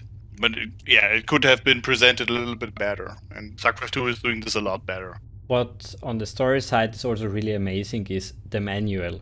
Ah, yeah. I got the first version of the game via a PC magazine, so I never had the manual. Now I could download it via the website from Blizzard, and holy cow, is there a lot of information, a lot of story in it. I really love it. I have to read this whole thing. Yeah, this doesn't happen with games anymore, this kind of stuff. I think I had actually this exact one, this manual that you're talking about. There's a piece of art, there's artwork in it, there's good stuff, background, history, everything. It's they really designed and put a lot of effort into that one. I would even go as far and say I would pay extra money to get a written copy of manuals like this today. Yeah, it's funny. You get this kind of stuff maybe in some collector's edition or something, but even there it is rather rare to have a manual included, which would make total sense, I believe. And for me, it's a little bit the toilet category from a PC game. If I can take the game with me to the toilet and read there in the breaks, basically, and continue the research. Oh, that's a good game then. I gotta remember that toilet category. I mean, today you would simply take your smartphone and read the PDF, of course. It's not the same. Yeah, no, I know. And GOG releases most of the times the manual, and nobody reads the fucking thing. Everybody complains, why doesn't it work? Yeah, you didn't read the manual. Yeah. Again, convenience the way. Today, people are not used to being bothered with this kind of doing. I mean, in a way, I can understand it. I also like having a good experience without having to do anything for it, of course. But then again, a little bit more getting into the thing will never hurt. Then I have to mention, of course, my last pro, the many, many, many, many funny lines in this game.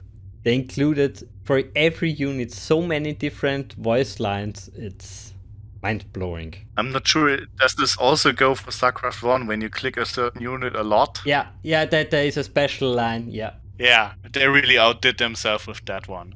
On the same note, they give us a lot of extra stuff, but if you get a remastered version, I would have liked some bonus material, making a making of, maybe some artwork, something more than here's the game. Again, is there a collector's edition out there for this game? I don't know. That I didn't research. Shame on me. I mean, this is what the companies today do. They sell you the game for 50 euros or something like that, and you can buy the collector's edition with maybe a manual, some making of, a poster, stuff like that, and all of a sudden it costs 120 euros. But this would be okay for me. Yeah, I can live with that. That's okay. I don't really mind that, although I am a cheap fucker and I would never buy it. But I can totally understand you're getting more for your money. This I can understand. What about you guys? Any pros, any cons left? Pros and cons maybe, but there's one aspect I do want to touch on. It's a little bit more detailed, but this is these things called EUDs in the custom map making world. And it's really interesting because similar things have been done in other games, but really the StarCraft community went completely wild with it. When you make custom maps, there's this kind of programming language called StarCraft triggers. And basically it's a series of like if-then kind of statements. You say, if there's this condition, then you can do some action. Right? And this is how the campaign was created, and this is how all the custom maps are created, right? With this kind of custom programming language. It's somewhat limited. You can't do things like loops that easily and things like that. So it's not like a super flexible programming language. It's really just meant for creating the campaigns, I think. I don't think Blizzard ever really intended on it being used for creating things like tower defenses and things like Dota and these rhythm puzzle games and all of that sort of stuff, right? But there was a kind of bug in their implementation of triggers. And I believe in 2005, it was publicly revealed to the public by this guy named Death Knight that there are some special triggers that you can put in your map called EUDs that would really give you a lot of extra functionality. And the really interesting thing is how they worked. It works by overflowing certain array accesses, and immediately you might start thinking of all like vulnerabilities in computer games or in computers in general and computer software. There are other, maybe most famously the speedrunning community of various other games have done tricks like this, where they can kind of trigger overflows and stuff in the inside the memory of the game to change parts of the game to make them finish the game faster. But what they figured out in StarCraft was that there was basically a way to arbitrarily write to any portion of StarCraft's memory from inside your map. And what this meant is that you could dynamically reprogram the game from within the game. And this led to really ridiculous things happening, up to and including you could even get viruses from your maps. If you're playing some random map, obviously this is all fixed now. It cannot happen with remastered. But people re-implemented Super Mario Brothers in StarCraft, so you could play this map and it would just turn into Super Mario Brothers. Or Metal Slug was another implementation. You just start the map and now all of a sudden you're basically playing Metal Slug. They implemented basic card games, where you can drag and drop literal playing cards around and you can play actual card games. They implemented Pictionary. You can draw with your mouse and stuff like this, and you can guess and all of that stuff. And all of this was done by quite literally reprogramming the game using the StarCraft triggers to write to arbitrary locations in StarCraft's memory to actually quite literally reprogram the game and change exactly what it does at its most fundamental level. So this thing is wild. So this definitely deserves some mention in the history of StarCraft.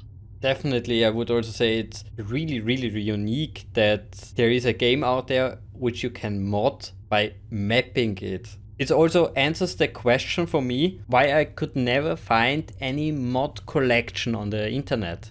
Yeah, because it's a map collection. That's one part of it, yes. Mods did exist, actually. So when the game was released, Blizzard basically intended, they were expecting you to edit the things that the map editor could edit. That's why they released the map editor, right? But the map editor could only edit certain things, and that's where the modding community came in. And believe it or not, there is a modding community, a real modding community, and they really did exist, and they were pretty large at the time. And they basically just reverse engineered the game and figured out what things you could change and stuff. And you couldn't play mods online. If you played a LAN game and everyone has the same mod installed, then yeah, you could play like that. But these mods some of them were extremely extensive, completely changed the game. Different graphics, different things. Like for example, in the original Star Edit map editor, you couldn't change things like the tooltip descriptions, or the images, or the sprites, or the sound effects, right? There were certain things that you just couldn't change because the editor itself was not that flexible. But the modding community figured almost all of this stuff out and came up with ways that you could really just mod your game and you could basically play a very different game. And then going further than that, the community that was created around EUDs, those don't require you to install a separate mod. And that's really where the power and the flexibility came from. Because it was just regular StarCraft. You just play this map, and now all of a sudden, the game is doing all these wacky and wild things that you've never seen before. It could really do anything, right? And that was incredible flexibility, but then, 10 days after they were publicly announced, Blizzard patched the game and removed those. But then they figured out ways around that, and Blizzard patched it again, and then there was a bit of a cat and mouse game there for a while. Eventually, they had to disable the ability to arbitrarily read and write, memory addresses in StarCraft because people could get viruses or ransomware or whatever, right? But then people released a program, basically a mod program, which we called like EUD enabler, which would re-enable the EUD triggers so that you could play those maps again. And then the ultimate best thing that they did was in StarCraft Remastered, they hired a guy specifically to implement this EUD emulator inside of StarCraft. And so now you can actually play those EUD games, the ones that have the triggers that are writing to different parts of StarCraft's memory. You can play them now without having to use EUD enabler. You don't have to use any extra mod tools or anything. The games just work as intended in StarCraft Remastered. So you can experience most of those maps and the creativity there today. One of the games that I see being played pretty frequently these days is actually Worms. Surely you remember the game Worms, right? Oh, definitely. It's been more or less completely implemented in the StarCraft map. And this is that's a platformer game, and StarCraft is a top-down RTS game. somehow they're kind of fundamentally incompatible, and yet it works pretty well. It's really just the worms of the game. And there's many, many more examples like that. The EUD emulator that they implemented in StarCraft Remastered has some limitations. You cannot do things like modifying the graphics or importing new graphics or running viruses on your computer or anything like that. So it's completely safe to use now. But that's really good stuff that they kind of went to that effort to emulate the memory model of the old version of StarCraft on running on a Windows XP computer and everything like that. It's all emulated inside of StarCraft Remastered just so those EUD triggers work. That's the only reason that they do that. And that's what I was talking about earlier when I was talking about the backwards compatibility. They really did put in a real effort to maintain the backwards compatibility there. So they definitely deserve a lot of praise for that. They really did go the extra mile. They specifically had to hire someone just for this task. And I think it was definitely worth it. And that's why I'm so ambiguous about the way I judge Blizzard. With all the things going on lately, of course, there are big issues with this company. But when you look at the industry and the craftsmanship, so to say, they are one of those who stand out, in my opinion. Because they do go the extra mile. They do support games which are more than 20 years old. And I'm not sure, I have no complete overview, but for me, there aren't a lot of publishers out there which play in this league, so to say. That's why I say this company definitely has its positive aspects, although maybe behind the fence things are going on that you better not want to know about. But from a pure player's view, at least it had this aspect to it that it was really caring about their games. I know since they have been bought by Activision, also things went down the drain with that regard, but it could be done, and this was actually one of the reasons I really liked Blizzard back then, because they were standing out in a positive way. Since we are already so deep in the unique section of the video, I would like shortly to mention a few things which stands out a little bit. It's one of the first games who ever went to space. In the year 1999, mission specialist Daniel T. Barry basically took a copy with him. He was a big StarCraft player, and yeah, it's a really unique thing a game can say. I had no idea about that, actually. That's pretty interesting. And maybe you can help me with that. I even think StarCraft is the first game ever in RTS genre who had a replay function. I looked for many hours the last 2 days. I couldn't find any game before it. Yeah, nothing else comes to mind. I think replays were even a feature of the expansion pack, I think. So that would be like late 1998. So yeah, I can't think of any. Maybe if you count like Super Mario Kart, they had this kind of ghost feature where it would... Different game genres had it before. Okay. But in the RTS sector, I think it's the first. Yeah, I think it could definitely be, yeah. I'm not sure though, but it could be, yeah.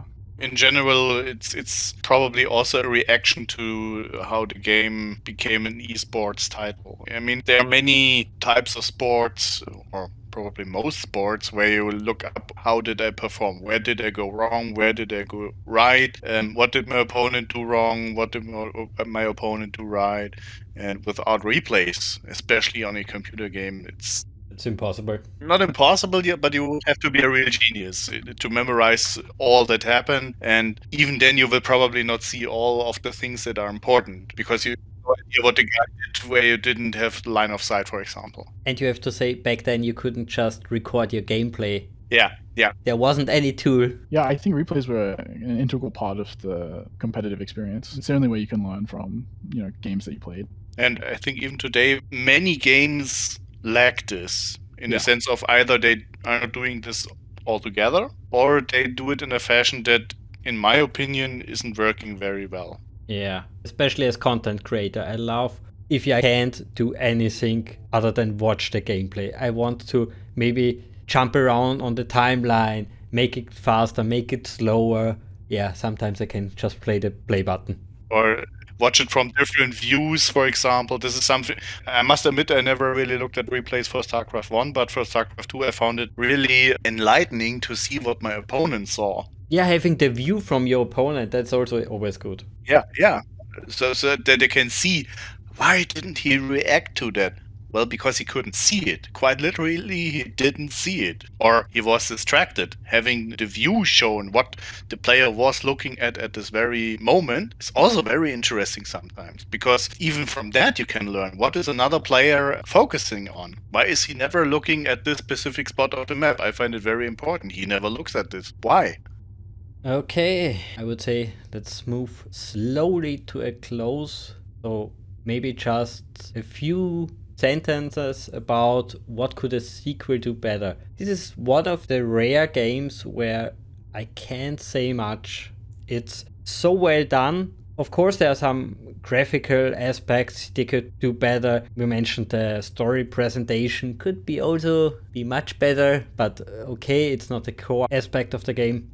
But maybe you guys have anything which you really wished a new title would do. It's really interesting because we kind of have a good idea of what StarCraft 1 could have done better, because I think a lot of those things, almost all of those things, they really did those in StarCraft 2. Yeah. They really fixed like the unit movement, which we complained about before is quite frustrating. They completely fixed that. Moving units in StarCraft 2 is really satisfying, really smooth, it's really intuitive. The story, the way it's told in StarCraft 2 is much more immersive. The campaigns are really, really good, I think. I think they're really, really, really good. Yeah, I think a lot of the stuff that they did in StarCraft 2 is just straight up what they could have done better in StarCraft 1, and they really just did it. That's the first one. We had many games on this show before where we had also a second part or a third part even behind the title, but they never improved the whole game. Of course, some aspects, yes, especially graphic, but the whole thing, no. Yeah, I mean, this is maybe like a more controversial part, but there are some parts that are not great in StarCraft 2. I think particularly around the custom map making scene, the way custom maps were handled. You know, the custom map making scene never reached the heights of creativity and effort that we saw in StarCraft 1, I think. A large part of that is because of the way the arcade system was structured, the custom map system in StarCraft 2 was structured. Another aspect is in the melee competitive scene. The game is quite different. It plays quite differently from Brood War. In some sense, StarCraft 2 is even more fast-paced. And some people don't like that. Maybe games tend to end a lot quicker, and mistakes are punished like really, really hard in StarCraft 2. And so games tend to end much more quickly and in a way that feels maybe bad in a sense, as in like you make one mistake and then you get completely crushed because of it. I think that was an explicit design goal by Blizzard though. They didn't want these very, very long and exhausting, 1 hour plus long matches from Brood War. They wanted quicker, shorter games. But, it's some people like that, some people don't. And you could say maybe it's an improvement or maybe it's a detraction from the original. It really depends on what your goal is, I believe. Because I didn't play StarCraft 2 right from the start. Got there, I believe, 2012 or something like that. And one thing that I immediately understood is, well, this game can be really, really fastly over, especially when you're a novice player and you get to someone who's playing real cheese stuff. I mean, a 6 pool isn't funny for someone who has never seen it. And they even increased this when they published the third part of the campaign, the Protos campaign. Then the game got even faster. I believe they cut it by 2 or 3 minutes when the first action happens. Well, let's say the game could be over after 5 minutes, and this can be okay if you're fine with this. If you don't want to play an hour match or something, but you want to play round after round after round. When you play a 10-minute or a 15-minute match, then okay, you can do a lot in one evening, of course. But if you're actually just there for the experience, you want something different. This is in a way where I say it's not really a strategy game, it's more a tactics game, because you will never or rarely delve into the depths of actual strategy. I mean, yeah, the pro players definitely do have strategy behind this, but I believe the majority actually only use tactics like, well, let's go for a 6 pool or make mass void race, stuff like that. This isn't really strategy, and I totally agree. This is probably in part intended design decision to make a fast-paced game which allows for tactical playing. And well, what could a sequel do better? Yeah, we covered the most part of it. Well, not a lot that comes to mind. The only thing that I might want to add, because we had this topic here, StarCraft 2 modding, I believe there was a time when they created a StarCraft 1 campaign recreated it in the StarCraft 2 engine with the means they had at their disposal. But I believe they got shut down by Blizzard at some point. So I could actually play the campaign from StarCraft 1 and playing it with the engine of StarCraft 2, which Really? in my book would totally be fine. I did not know that they got shut down by Blizzard. That is surprising to me. I'm not sure. I believe I read it at some point. I looked it up 2 hours ago or something like that and was wondering if it is still around. I believe 6 missions or something. Not sure if the modder decided I don't want to continue or if he was not allowed to. But the idea I found compelling. Well, let's show the first title with the abilities, the means at your disposal from a new engine. Yeah, and I think I might have already mentioned it, but the arcade mode, definitely the custom map mode, that was they focused pretty hard on making StarCraft to competitive first. Completely neglected the custom map side of things. Maybe not completely neglected, but I don't think they got as much attention as they should have. And yeah, that removed a large casual aspect of the game, which for a competitive game, I think you need a big casual scene. You know, you need a base of users who can appreciate the skill and everything else that the pros are putting on there.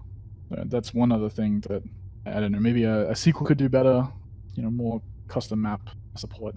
Listening to you both, something came up for me. It's not necessary what a new title could do better, but what a company could do better is spotlighting the custom mods and maps of the community. Maybe make even tournaments, give them some prizes, whatever. Just spotlight the stuff. This is basically free advertisement for the game, for the company. So why not use it? Blizzard did eventually do stuff like this in custom modes. They even went further and allowed people to kind of monetize their maps as well and kind of make money from it. But they did this way too late after a lot of the hype of StarCraft 2 died down. But yeah, they actually had plans and real things. You could donate to maps or you could purchase maps, unlock them, and that would allow you to play them or allow you to host them and things like that. And this, goes into and sparks the whole debate about monetizing mod content, which is like a really big thing in the kind of Elder Scrolls kind of communities and other kind of modding communities as well. That, how do you deal with monetizing modding stuff? And there's arguments that go both ways for that. But Blizzard did try this. They didn't really try very hard, I think, and certainly too late. It was ultimately a failure. But I don't know if they actually tried, and if they tried sometime earlier, maybe it would have been more successful. But they did try this, as controversial as it was. This is really nice. I never heard about this. But thinking about the possibilities we have now, like streaming, YouTube, you have such a big audience out there. You could do something with that. Yeah, it's a whole debate there. It's really complicated, that one. I don't know. Yeah, once you introduce the profit motive, then stuff really changes very quickly. I don't know if it's the best idea. I totally understand your concerns. I share it. I also don't think it's a good idea to pay for the content, the maps and the mods. But spotlighting it would be, I guess, a good thing. And it wouldn't hurt the community. But coming to a close, do you have anything else, guys? Unique? Well, anything. Doesn't have to be unique. They had a TV channel just about StarCraft. I don't know of any other game that had an entirely TV channel anywhere showing matches of that game the entire day. That, in my opinion, sounds crazy at first maybe, but when you come to think of it, when you're watching 22 guys running after a ball, trying to kick it into some square, there are billions being made with that, shown on television, shown in stadiums. It's actually not that different, but it's, at least from what I know, really unique to have a TV channel that is focused on StarCraft. In my opinion, my extremely biased opinion, StarCraft's a pretty good spectator sport. It's kind of fundamentally two-dimensional, so you can really see it's in a similar sense kind of like soccer in that aspect. You get the top-down view. You can see what's going on, but at the height of it all, these people, they have personalities, and people have fans, and people play in certain ways, and maybe they play in a way that's similar to you, and you like that, and like there's really an aspect that you can get into there. It's a good spectator sport. It's pretty interesting. It definitely is. I Without mean, knowing anything about the game, you can't just watch it and get anything out of that. But in a similar sense, if you were to go and watch American football without having never seen it, you would also be confused and not sure what's going on. Yeah, I mean, of course, you can dump the idea down. This was deliberately provocative to say, well, 20 guys running after a ball. But when you, for example, look at World Championship matches and local leagues, you will see definitely a huge difference in the way how they play the actual game. And same goes for StarCraft. If you look at the professionals, you will see really early on that those guys play differently, really differently to what you would be doing as an amateur.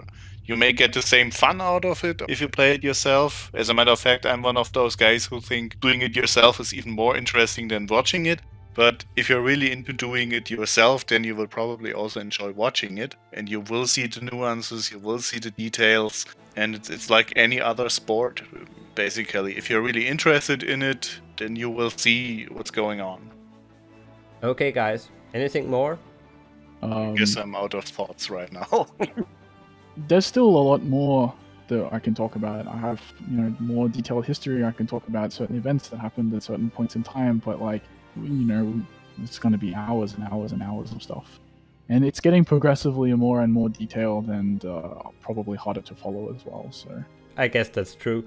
So I would say that's it for this review. Leave us a comment, tell us what you think about the game, and of course, play the game. Until next time. Bye, guys. Bye-bye.